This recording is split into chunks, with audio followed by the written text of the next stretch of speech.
শালা মা ডিস্টার্ব করে দিল যা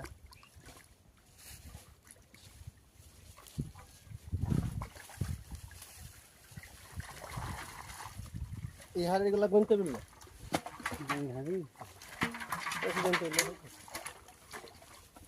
জাল লাগিয়ে আগে দেওয়া ভাই নাহলে ওদের হয়ে গেল মাছ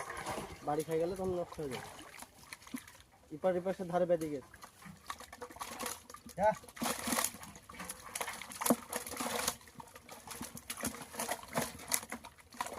এবার দিলে কটা করে দেয় না তো